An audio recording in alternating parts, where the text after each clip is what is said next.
The movie kicks off with pure chaos. A masked assassin storms into a heavily guarded mansion, like a storm tearing through a fragile fence. Guards rush in one after another, but the intruder slices through them without even slowing down. When the killer finally reaches the top floor, a terrified woman clutches her daughter close. The assassin levels a gun at them and fires. Darkness cuts in. Jump forward 7 years. Life seems normal now. A woman named Maria wakes up next to her husband Bert, give him a good morning kiss, and head straight to check on their little girl, Min Min. For a while, it looks like an ordinary happy home, but tension is already on the horizon. At breakfast, Bert says he's in a rush to meet Governor Villanueva, skipping the meal. Maria teases him, saying politicians always have time for breakfast, so he should too. But Bert insists it's important. Meanwhile, across town, we meet Ricardo de la Vega, a cartel boss who practically oozes arrogance. He's watching the governor's press conference on TV. A reporter questions the governor about his supposed ties to Ricardo, especially since the politician is loudly promoting his anti-drug campaign. Villanueva, calm as ever, denies everything, promising justice for the country. Ricardo isn't having it. He throws a tantrum at the screen, claiming he's the reason Villanueva even got into politics. Ricardo storms off into his garage where his lackeys wait. Without warning, he smashes one of them with a baseball bat, branding him a traitor. Then, after casually dusting himself off, he talks business. He tells his son Caleb and his trusted lieutenant Victor that the governor has been running his mouth too much. It's time to silence him. Caleb, eager and reckless, offers to take his guys and shoot up the problem immediately. Victor laughs in his face, reminding him of all the times he's messed things up. Before they can start throwing fists, Ricardo shuts them both up and orders Caleb to handle it quietly. Victor fumes, but Ricardo makes it clear. He's the boss, and Caleb gets the shot. Back at Maria's cozy home, the family is watching Villanueva on the TV. Bert actually admires the man, saying he believes the governor really might change things. Maria rolls her eyes, dripping sarcasm. Of course he's perfect, she jokes, which rubs Bert the wrong way. She laughs it off, saying she was only teasing, but the small crack between them is obvious. The next day, Maria, Bert, and Min Min attend one of the governor's rallies. It's crowded, buzzing, and unknown to them, swarming with Ricardo's spies checking the strength of the security. While Maria grabs Min Min from chatting with a friendly cop, one of the cartel men secretly snaps a photo of her.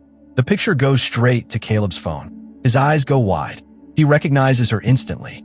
Without hesitation, he rushes to the rally, but by the time he arrives, Maria and her family are already gone. The missed chance fuels his rage. Back at home, another argument brews between Maria and Bert. He's glued to yet another governor interview, and Maria turns the TV off in frustration. Bert explodes, accusing her of not caring, while she throws it back at him. He's more concerned about politics than his own family. The cracks are widening. Meanwhile, at the docks, Victor and his men interrogate some poor captive. They call Caleb to offer help, but he brushes them off, still too angry. Ricardo shows up, asks if the prisoner gave him a name. Victor answers with a bullet to the captive's head and a cold, no. Business as usual. Later, Caleb trains with his sparring partner, but his mind drifts to his girlfriend Lily. She's sick of the killing, sick of the blood, and tells him she wants out. Caleb, though, promises just one last mission, and then he'll talk to Ricardo about a normal life. But back in the present, Caleb doesn't look like a man ready to quit. He tells Victor's crew, including a deadly assassin nicknamed Black Rose, to keep tabs on the governor while he focuses on something else, Maria. He orders his men to track down her family immediately. They start by kidnapping Leo, one of Bert's close friends. Poor guy is beaten until he coughs up Maria's address. Soon after, Maria is spotted at the marketplace. She notices the goons tailing her and bolts. They give chase, but Maria is no ordinary housewife. She knocks them around with surprising skill before sprinting back home. Panicked, she tells Bert to pack up fast. But before they can even move, the doorbell rings. Bert opens it to find Leo, bloody and barely standing. And then, bang, Caleb appears and shoots Leo in cold blood. Bert freezes, demanding to know who these intruders are. Caleb, smirking, calls Maria Lily. Bert stares at his wife, utterly confused. To him, she's always been Maria. Caleb seizes Bert at gunpoint. Maria, trying to protect her family, puts her weapon down and begs him to release them.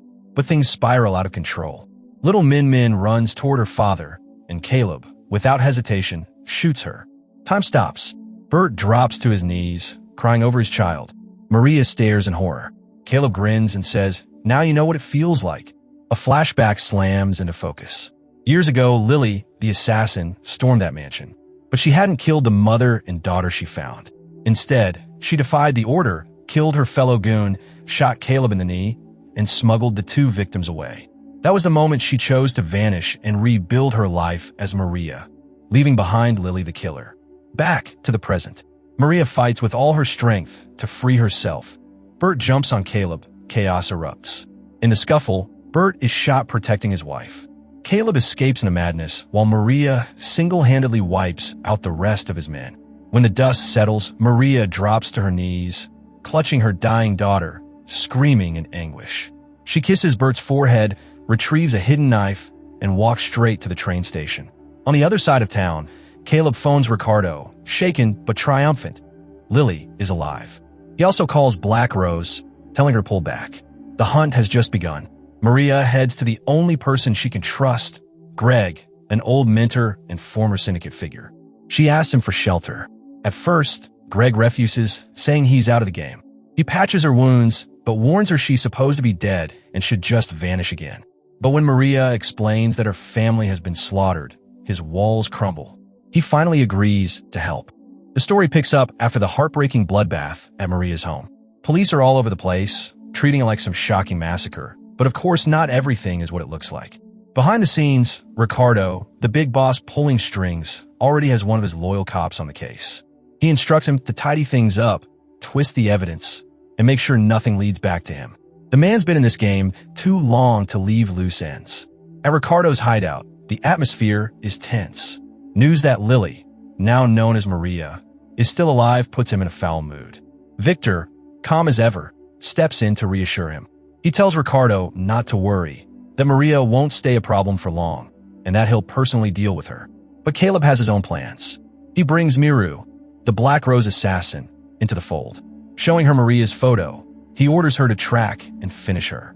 Caleb warns her not to harm Greg, though, explaining that his family has some long-standing deal with the man. Miru raises an eyebrow, curious, asking who Maria really is. Caleb explains bluntly, Maria used to run in the same league as her, part of Black Rose, a deadly assassin just like Miru herself. Miru wastes no time. She storms straight into Greg's place, weapon ready. But Greg coolly reminds her about the deal. She's not allowed to harm him. Reluctantly, she hands over her weapon as a sign of respect. Greg doesn't fully trust her, so he signals to his henchman, Boggett, to test her skills. Big mistake. Miru wipes the floor with him, leaving him battered on the ground, then walks out like nothing happened. While that's happening, Maria makes her own move. She sneaks into one of Ricardo's drug-packing factories. It's crawling with guards, but that doesn't slow her down. One by one, she drops them, and even the chemist running the operation meets her blade. She sets the whole place ablaze before slipping away into the night, leaving Ricardo with another problem on his hands. Back at Greg's bar, he tells Maria the mess she's created is going to bring heat straight to him. He updates her on Miru's little visit and on Boggett's brutal loss. Greg slips and calls her Lily, but Maria quickly corrects him. Lily is gone. That version of her died years ago. What's left now is only Maria, a mother fueled by vengeance. Greg looks heavy with regret. He admits he feels guilty for ever training her to be an assassin, saying she was like the daughter he never had. He also reveals the truth about her fake death. We see a flashback. Greg once gave her a pill, supposedly for an easy death. He carried her limp body back to Caleb and claimed he'd done what they asked. But secretly, he'd only staged it. He couldn't bring himself to truly kill her. Greg confesses that she was the reason he retired. His heart wasn't in the killing game anymore. And he tells her that as long as she's alive, there's still a chance she can find something worth living for. Meanwhile, Ricardo is raging again when Victor brings news that the factory has burned down. Victor also confronts Caleb, saying his recklessness is threatening their operations. Caleb pulls a gun, furious at being challenged, but Victor stares him down. Caleb can't bring himself to pull the trigger, so he just spits curses and storms off. At the bar, Maria watches TV coverage of the destroyed factory. Greg half smiles, joking that she's practically a celebrity now. He decides it's time to fully armor up. He leads her to his secret stash, revealing an arsenal of high-powered weapons. Rifles, shotguns, blades, the works. He tells her to take whatever she needs, because no one's crazy enough to come after him. He's the one who trained all of Ricardo's killers, after all. Maria browses, tests a few pieces, but in the end, she picks a knife. Then she surprises him by saying she needs a dress too. That night, she steps into a nightclub looking sharper than ever, wearing a new dress, eyes locked on Miru across the room. She slips into the restroom, and Miru follows, with two of Caleb's men blocking the door. Inside, Miru wastes no time throwing shade, mocking Maria for not being as beautiful as her. Maria fires back, sneering that Caleb's taste must have gotten worse over the years. The insults quickly turn into fists. The two assassins clash, showcasing equal skill. Blades flash, fists fly, and the restroom turns into a war zone. But Maria manages to gain the upper hand, finally smashing Miru against the corner of the vanity and finishing her. Outside, the guards get restless. They barge in, but Maria is too fast. She disarms one, grabs his gun, and drops them both. When she steps back into the club, more goons rush her. She dispatches them with precision, then calmly walks upstairs. There she finds the club manager. Sitting across from him, she asks where Caleb is. The man stays quiet, but pushes a phone toward her, offering her a way to reach Caleb directly. He then makes the mistake of mentioning her family. That flicks a switch in Maria. She presses her knife against his throat, forces him to swallow a bunch of pills, and dumps the duffel bag of money over the crowd below, letting the cash rain down as chaos erupts. Elsewhere, Ricardo has other plans in motion. He tells Victor to get rid of Governor Villanueva. Victor questions him, bringing up Maria again. But Ricardo slams his hand on the desk, shouting that Caleb will handle Lily. He reminds Victor he'll never be head of the family, so he'd better stick to his orders. Back at the bar, Greg warns Maria one last time.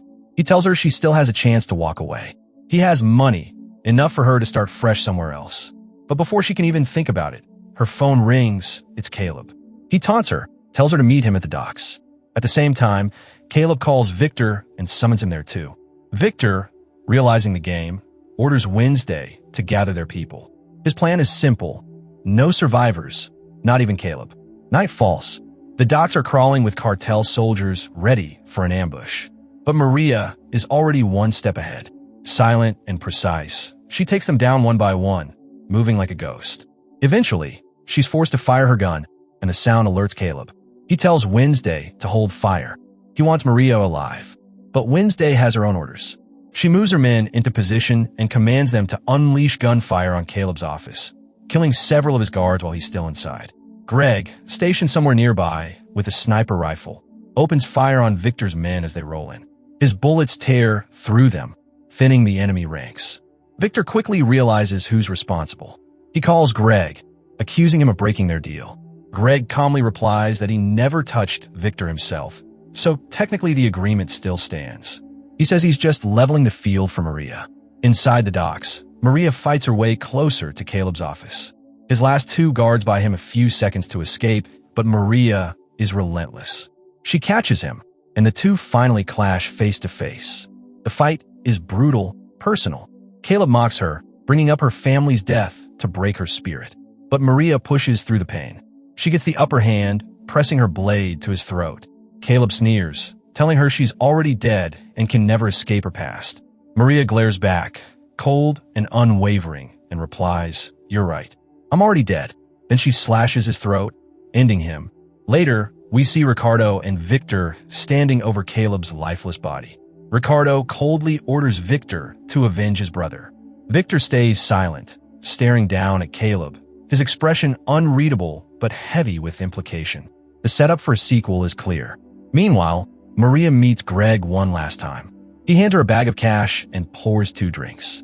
They share one final toast: mentor and student, survivor and avenger. Her war isn't truly over, but for now, she's claimed her vengeance. And that's where the movie closes.